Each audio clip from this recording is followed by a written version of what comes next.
কি মোটিভেশন পেতে চাও? জীবনে মোটিভেট হওয়াটা খুব দরকার। আচ্ছা, তোমার কি মনে হয় তোমার খারাপ পরিস্থিতি থেকে, তোমার অভাব অনটন, তোমার এই আর্থিক অসচ্ছলতার থেকে বড় মোটিভেশন আর কিছু হতে পারে? না, তোমার খারাপ পরিস্থিতির থেকে, তোমার এই দুঃসময়ের থেকে পৃথিবীতে বড় মোটিভেশন আর কিছুই হতে পারে না। আসলে যারা নিজের ক্ষমতায় বিশ্বাসী, দিন শেষে তারাই গন্তব্যে পৌঁছে যায়। তোমাকে বলবো, তোমার যন্ত্রণাকে তোমার মোটিভেশন করো, তোমার দুঃসময়কে তোমার মোটিভেশন করো, কারণ এর থেকে বড় মোটিভেশন আর কিছুই নেই। আর তারপর দেখো যে কে তোমাকে সফল হতে বাধা দেয়, কে তোমাকে তোমার লক্ষ্যে পৌঁছাতে বাধা দেয়। মনে রাখবে, ধীর সর্বদা সেই পথ অনুসরণ করে যা সহজ মনে হয়। তবে এর অর্থ এই নয় যে ধীর সর্বদা সঠিক পথ অনুসরণ করে। তোমার নিজের পথ নিজেই বেছে নিতে হবে। হ্যাঁ, তোমার নিজের পথ তোমাকে নিজেকেই তৈরি করে নিতে হবে, কারণ তোমার চেয়ে ভালো কেউ তোমাকে চেনে না, তোমার চেয়ে ভালো তোমাকে আর কেউ জানে না। তাই ধীরকে অনুসরণ না করে ধীর থেকে বাহিরে বেরিয়ে আসো, কেননা তোমার বাকি পথটা তোমাকে একাই পাড়ি দিতে হবে।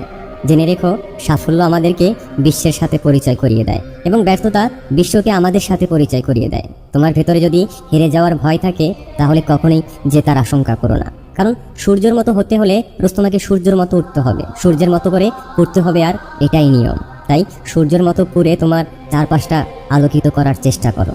যখন দেখবে মানুষ তোমার উপর রাগ করতে শুরু করেছে, মানুষ তোমাকে নিয়ে সমালোচনা করছে, কানাকানি করছে, তখন বুঝবে যে তুমি সঠিক পথেই আছো, তুমি তোমার সঠিক গন্তব্যেই আছো।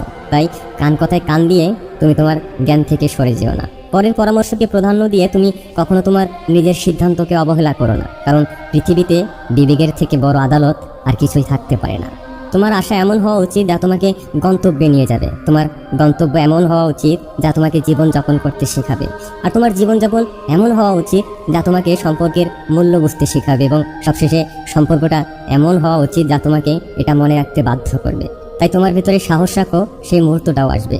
এই দুঃসময়টা থেকে যাবে না, তোমার খারাপ পরিস্থিতি চিরদিনই থেকে যাবে না। নিঃসন্দেহে এই মুহূর্তটাও একদিন কেটে যাবে। হ্যাঁ, এই মুহূর্তটা একদিন গত হয়ে যাবে। শুধু ধৈর্য ধরতে শেখো, মনের আশাটাকে বাঁচিয়ে রাখতে শেখো, চেষ্টার পরিশ্রমকে হৃদয়ে ধারণ করে দেখবে তোমার ভালো সময় অবশ্যই আসবে। প্রিয় বন্ধু, তোমাকে বলবো, জীবনে সফল হতে চাইলে কথা বলার থেকে শোনার অভ্যাসটা গড়ে তোলো। হ্যাঁ, জীবনে সফল হতে চাইলে কথা কম বলার থেকে কথা শোনার চেষ্টাটা বেশি করো, কারণ তুমি হয়তো এটা আগেও শুনেছো যে জ্ঞানীরা সবসময় কথা কম বলে আর কাজ বেশি করে, তাই তারা সফলও হয়ে যায় আর অন্যের থেকেও সবসময় সামনে এগিয়ে থাকে। তুমি যত কম কথা বলবে, তোমার সমস্যার আশঙ্কা তত কম হবে, আর তোমার কাছে সমাধানের পথটাও তত পরিষ্কার হবে। মনে রাখবে, লক্ষ্য মানুষের সাহসের পরীক্ষা নেয়, আর যারা ঢেউয়ের ভয় থাকা সত্ত্বেও নৌকা পারাপার হয়, যারা ঢেউয়ের কোনো তোয়াক্কা না করেই নৌকায় উঠে যায়, দিন শেষে সেই মানুষটাই কিন্তু গন্তব্যে পৌঁছাতে পারে। তাই জীবনের সমস্যা দেখে তোমার লক্ষ্য থেকে দূরে সরে যেও না। জীবনে যত কষ্টই আসুক না কেন, নিজেকে কখনো নিরুৎসাহিত করো না। মনে রাখবে, সূর্য যতই প্রবল হোক না কেন, সূর্য কখনো সাগরকে শুকিয়ে ফেলতে পারে না। আর ব্যর্থতা আমাদের জীবনে তখনই আসে যখন আমরা চেষ্টা করা ছেড়ে দিই, যখন আমরা হাল ছেড়ে দিই, নিজের উপর আর ভরসা রাখতে পারি না, তখনই আমাদের জীবনে ব্যর্থতা আসে, আর তখনই আমরা পরাজিত হয়ে যাই। ভেবে নেই যে না, আমার দ্বারা সফল হওয়া সম্ভব না, আমার দ্বারা আমার লক্ষ্যে পৌঁছানো সম্ভব না।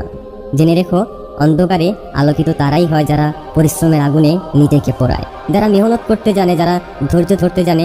দিন শেষে সফল তো তাদেরই হবার কথা। তাই নিজেকে আলোকিত করতে হলে পরিশ্রম তোমাকে করে যেতেই হবে। কর্মের সাথে সম্পর্ক তোমাকে গড়ে তুলতেই হবে, আর সেই সম্পর্কই তোমাকে সফল বানিয়ে দেবে। হ্যাঁ, সেই সম্পর্কটাই তোমাকে একদিন সফল বানিয়ে দেবে, তোমার ভবিষ্যৎ নির্ধারণ করে দেবে। মনে রেখো, আজ যেটা তোমার কর্ম হবে, কাল সেটাই তোমার নাম হবে।